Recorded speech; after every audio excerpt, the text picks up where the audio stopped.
Bonjour à tous, le thème de l'épisode d'aujourd'hui de Compte sur toi sera consacré à ce qu'on croit qui se passe et ce qui se passe vraiment.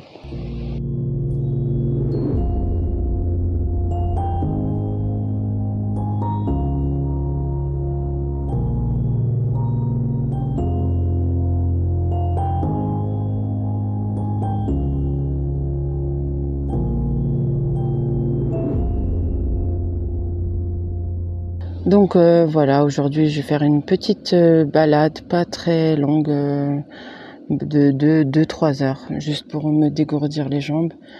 Pas très loin de chez moi non plus, il fait très chaud donc ouais, c'est pas très agréable de marcher quand il fait très très très chaud. Et cette semaine j'ai envie de parler de ce qui s'est passé la semaine dernière parce que j'en ai pas trop parlé vu que j'ai consacré l'épisode dernier à ma rencontre avec Fred et à l'emprise au masculin. Si vous ne l'avez pas écouté, vous pouvez aller sur ma chaîne YouTube et l'écouter tranquillement. Donc en fait, la semaine dernière, j'avais une audience auprès du juge des affaires familiales. Une énième, donc pour remettre un peu de contexte, donc ça fait presque 5 ans, là en septembre, que j'ai pas vu mon fils, en août il aura 15 ans. Donc un tiers de sa vie m'est passé sous le nez. Et donc cet enfant grandit tout seul et je me suis décidée à saisir le juge des affaires familiales, non pas pour retrouver la garde ou pour avoir quoi que ce soit. Non, je veux juste que cet enfant il bénéficie d'un soutien psychologique, qui est un adulte ou quelqu'un qui se penche en fait sur sa situation et qui fasse quelque chose, parce que moi j'ai plein de signaux alarmants qui m'arrivent, comme ses absences à l'école. Il a raté l'école, il a raté 173 heures d'école au deuxième trimestre. Il a des résultats catastrophiques, des 3, des 4, des 5 sur 20. Ça, en soi, c'est pas très important, on va dire. Si un enfant se trompe de filière, c'est pas très grave. Mais moi, je sais que c'est révélateur d'un mal-être. Il est tout seul toute la journée. Son frère n'est plus avec lui parce qu'il vit à Strasbourg, son frère. Donc, le petit, il est tout seul dans l'appartement, sur son téléphone. Il sort, personne ne sait s'il sort, s'il est rentré, qu'est-ce qu'il mange, ses fréquentations, ce qu'il fait de ses journées, en fait, ce qu'il rumine, ce qu'il voit sur les écrans, à qui il parle, par qui il est influencé, son niveau de santé, parce que son père, en gros, il travaille dans le bâtiment, donc je sais que plusieurs fois, quand j'ai déposé le grand, à 10h du soir, le petit, il est encore tout seul. Donc moi, ma demande, c'était vraiment ça, de saisir le juge pour que quelqu'un puisse se pencher sur la situation de mon enfant. Et là, comme je l'avais déjà aussi raconté dans un épisode précédent, il y a déjà une audience, je crois le mois dernier, ou il y a 6 semaines, qui avait été reportée. Je crois qu'à ce moment-là, c'était la grève des avocats. Et donc, je pense que l'avocate adverse s'est sentie... c'était très confortable pour elle de dire on reporte. Et donc, cette fois-ci, je vous raconte un petit peu comment ça se passe par rapport à une audience JAF. On est convoqué à Mulhouse, en tout cas, à 8h30 ou à 10h30. Donc à 8h30, en fait, la juge, elle convoque toutes les parties prenantes, les gens qui sont représentés ou non par des avocats, et elle regarde si les gens sont là et si elle a bien reçu les documents, si toutes les conditions sont réunies pour que l'affaire puisse être examinée. Et si c'est pas le cas, elle reporte. Donc en fait, elle a toutes les affaires devant elle et celles qui vont être plaidées, elle les garde. Souvent, c'est sur à peu près une demi-douzaine, il y en aura 2-3, on va dire, qui vont rester et qui vont être examinées. Et donc, c'est ce qui s'est passé à 10h30 du matin. Je viens. Moi, je me suis présentée toute seule. J'ai pas besoin d'avocate parce que j'ai été représentée par rapport à tout mon parcours judiciaire par une super avocate. Elle a d'ailleurs fait la préface de mon livre, Le courage de divorcer. Elle est plus avocate maintenant, donc et je trouverai plus jamais une avocate comme elle. Elle s'était vraiment saisie de mon affaire et elle s'en est... Enfin, oui, elle m'avait défendue avec beaucoup d'intelligence, de pertinence, d'humanité, d'empathie. Franchement, je pense pas qu'on aurait pu faire mieux avec les éléments qu'on avait et avec aussi la mauvaise foi qu'on avait en face. Il m'avait carrément demandé une pension pour chacun des enfants. Il voulait juste la garde de l'un des enfants. Il voulait carrément séparer les enfants à l'époque parce qu'il savait que le petit était manipulable et donc c'était lui la prise de guerre en fait. L'autre, le grand, l'intéressait pas parce qu'il était moins manipulable. Et elle a réussi à ne pas me faire condamner à une pension, on va dire, parce que c'est ce qu'il voulait tout simplement. Il s'en fiche des enfants. C'était vraiment l'argent qui l'intéressait et me mettre à terre, c'est ce qu'il voulait vraiment, je pense, du plus profond de son être. Et ça n'a pas marché. Et au pire en fait, il a eu beaucoup moins que ce qu'il voulait. S'il avait rien fait, il aurait eu plus, en fait. Il a eu une interdiction de sortie du territoire pour les enfants. C'est-à-dire que maintenant, quand les enfants vont prendre l'avion à l'aéroport, ça sonne. Voilà, il faut qu'il y ait mon accord. Donc, depuis 2 ans, là, où le jugement a été prononcé, ils ne sont jamais sortis du territoire. C'est simple. Qu'est-ce qu'il a? Donc pas de pension et en fait la juge avait décidé des visites médiatisées pour renouer le lien entre mon fils et moi. Donc ces visites médiatisées, comme je le racontais déjà, il a complètement fait capoter le processus en ne venant pas ou en venant en retard. Et cerise sur le gâteau, la dernière visite, je me suis fait cracher dessus. Donc tous ces éléments-là m'ont fait dire qu'il fallait de nouveau retourner par la case judiciaire et demander un accompagnement. Et donc quand j'arrive devant la juge, j'étais surprise évidemment que la partie adverse soit pas là. Et en fait elle me dit... Et vendredi d'ailleurs, juste la veille, elle me dit qu'elle avait reçu un document. En fait, mon fils demande, soi-disant, à être entendu par la juge des affaires familiales. Et là, cette pièce-là, l'avocate adverse me l'avait transférée le vendredi. Moi, je lui ai évidemment envoyé toutes les pièces que j'allais présenter. Ça, c'est le principe du contradictoire. Elle ne m'a rien envoyé, mis à part ce document où mon fils écrit sur 2 lignes « Je suis sous-signé, son nom, demande à être entendu par le juge des affaires familiales ». Donc, ça m'a fait bien rigoler parce que c'est vraiment une expression qui n'est pas du tout de lui. Et d'ailleurs, mon grand-fils m'a conforté dans cette opinion-là, que c'était l'expression de son père. Mais ce que je ne savais pas, c'est que le fait que mon fils demande à être entendu par la juge reporte automatiquement en fait l'audience. Donc je me suis présentée en quelque sorte pour rien. Mais pas vraiment, parce que j'ai eu le temps d'exposer. Non, ça dure vraiment quelques minutes, 3-4 minutes de dialogue avec la juge pour lui dire mais madame la juge, je trouve que c'est un petit peu gros de dicter 2 lignes à un enfant comparé à tous les éléments que j'ai. J'ai le signalement de l'école, le signalement de la structure de médiation, j'ai les absences, j'ai les bulletins, j'ai maintenant le juge des enfants qui a été saisi parce qu'entre-temps j'ai eu ce courrier-là. Et tout ça, c'est contrebalancé par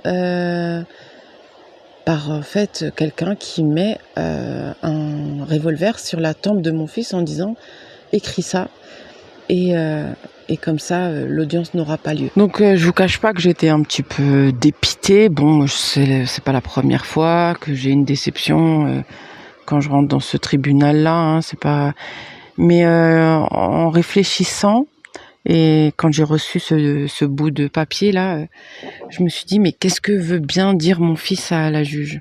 Et je pense que c'est les vidéos que je fais sur internet où de temps en temps, en fait à vrai dire, pour être très précis, j'en ai fait deux publications où j'ai mis les photos de mon fils quand il était enfant, donc des photos qui datent d'une dizaine d'années, donc il est vraiment méconnaissable, je dis jamais son prénom, lui et moi on n'a pas le même nom de famille, les enfants ont le nom de leur père, moi j'ai gardé mon nom de jeune fille. Donc oui, depuis 5 ans que je vois pas mon fils, c'est vrai que il m'arrive d'avoir des moments de mélancolie, de nostalgie, où je dis que mon enfant me manque. C'est pas possible, de ne pas passer par ces périodes-là. Et effectivement, j'ai exposé mon fils, voilà. Mais bon. Je m'en veux pas du tout, hein. Franchement, c'est pas pour ça que non. Mais je pense que c'est vraiment ça qu'il veut me reprocher. Et la juge veut sûrement voir de quoi il s'agit. C'est pas grave. De toute façon, par rapport à la montagne d'éléments que j'ai, ça fait pas du tout le poids. Je veux pas mettre mon fils en difficulté, évidemment. Mais j'ai aussi besoin d'exprimer ce que j'ai à dire, quoi. Je veux dire, cet enfant, il sort de quelque part.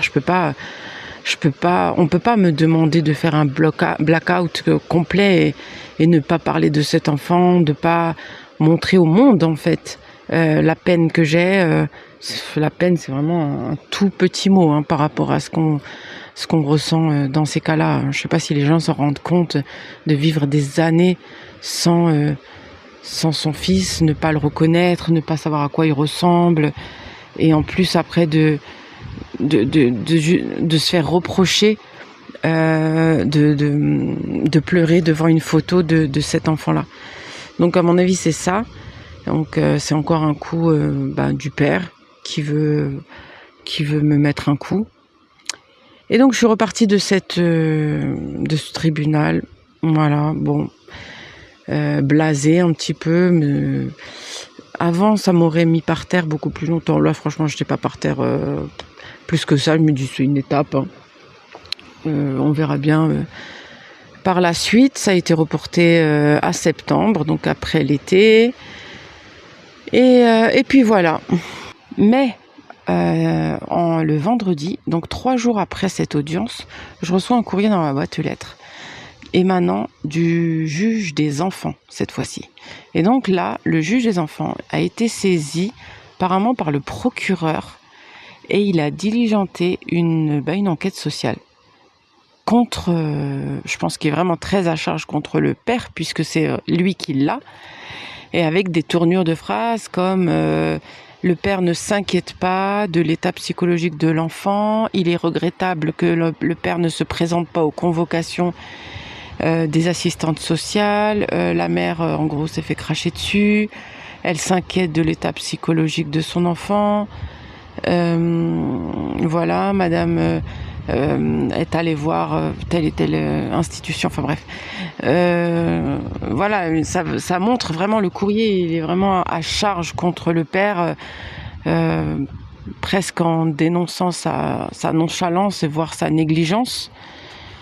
Et là, ça m'a vraiment fait plaisir parce que il y a vraiment écrit que l'éducation nationale a été alertée, que la structure de médiation se dit également préoccupée. Donc là, je me suis plus retrouvée toute seule à vouloir alerter sur le sort de mon fils. Et ce jour-là, j'ai vraiment ressenti un grand soulagement.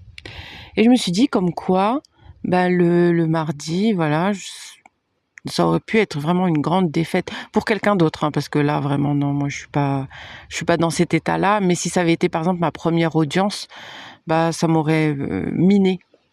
Là, je vois qu'il y a des choses en souterrain qui sont en train d'émerger. Et puis, en plus, je dois dire que le contexte médiatique actuel peut-être m'aider. Parce que là, on parle vraiment du laxisme des institutions, des plaintes qui sont presque systématiquement sans suite. Il y a pas de suivi, il y a rien. Je vais pas mettre tout le monde dans le même panier, mais c'est vraiment lent, quoi. C'est vraiment mou, tout ça. Je sais bien qu'il y a des histoires de moyens, mais on peut pas se réfugier derrière ce seul argument. C'est pas possible. Il y a vraiment il y a des dossiers qui méritent plus d'attention, quoi. Je dis pas que le mien mérite ça, mais moi, je fais mon travail de maman. Je sais que mon fils, il est tout seul. Il est au 5e étage. Et il est dans une période d'adolescence où on est en révolte et on peut très bien, il peut très bien péter un plomb sans que personne ne soit au courant. Moi, c'est mon job de maman et donc je fais ce qu'il y a à faire. Et donc voilà, le vendredi, je me rends compte que l'énorme roue là qui est en train de passer, ben elle va être très très très difficile à arrêter. J'ai cette impression là en fait. La justice, elle est pour la pousser, cette énorme pierre, elle a été très très très difficile à faire bouger. Là maintenant, pour l'arrêter, c'est aussi une autre histoire. Et là, j'ai l'impression qu'elle va pas marcher sur moi. De toute façon, pas pour dire, mais l'enfant n'est pas chez moi. Donc, dans quelle mesure je vais pouvoir avoir une action quelconque.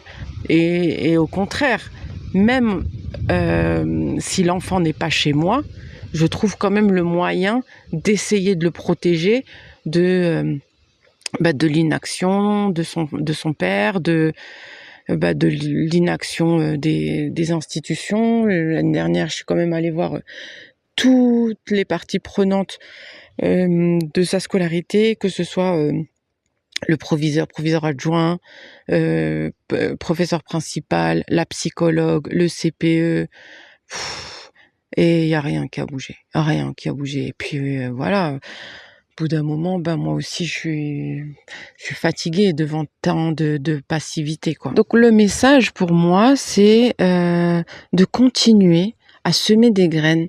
C'est comme, voilà, vraiment l'image, je pense qu'elle est bonne par rapport au jardinage. On sème les graines, on arrose, et puis des fois on croit qu'il se passe rien parce qu'on voit pas sous la terre. Et à un moment, il y a quelque chose qui germe, mais ça prend du temps. Et pendant ce temps-là, on peut se démoraliser, on peut laisser tomber. Et c'est vraiment cool en fait de voir que les petites actions que j'ai pu mettre en place, qui me coûtaient un peu, mais pas assez pour me mettre par terre. En fait, j'ai toujours fait une espèce de calcul entre le coût en énergie, le coût financier et le bénéfice. Il y a aussi un coût à ne rien faire. Le coût de ne pas bouger, de laisser son enfant comme ça dépérir, c'est la mésestime de moi-même. Ne pas pouvoir me regarder en face, ne pas pouvoir vivre tranquillement, parce que dans quelle mesure, quand un parent peut agir, il va pas le faire, quoi. Comment on peut manger, dormir, vivre, tout en sachant que son fils ou sa fille vit des moments difficiles. Alors oui, aujourd'hui, cet enfant, c'est le principe de l'aliénation parentale.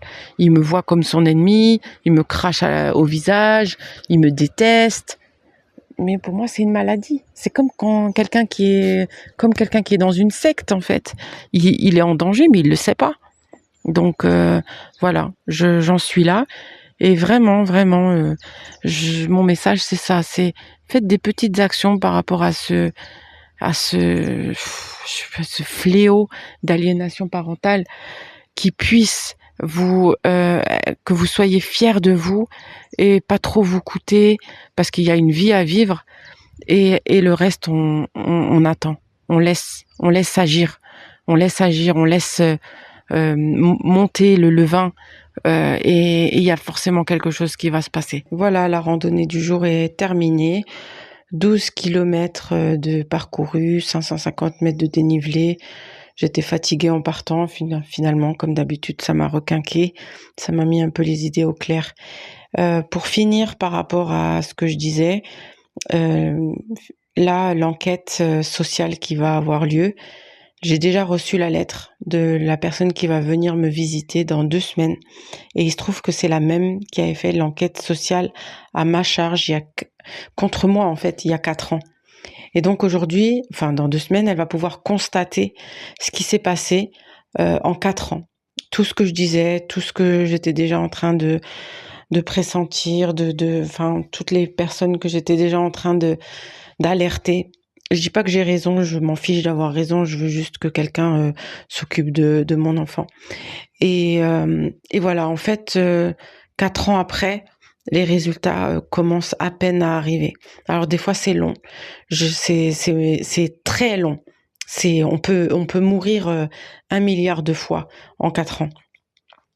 Mais la chance que j'ai eue, c'est que j'ai tenu. Et peut-être que ces randonnées aussi que je fais là toutes les semaines et dont vous êtes témoin, ben ça fait partie de ces choses-là qui m'ont permis de tenir. Je sais pas encore ce que exactement cette personne va me dire, mais a priori rien de négatif vu que l'enfant n'est pas avec moi. Donc voilà, je vous incite tous à tenir, même quand vous êtes dans le noir. Merci d'avoir cheminé avec moi et rappelez-vous bien qu'il est hors de question de souffrir pour rien.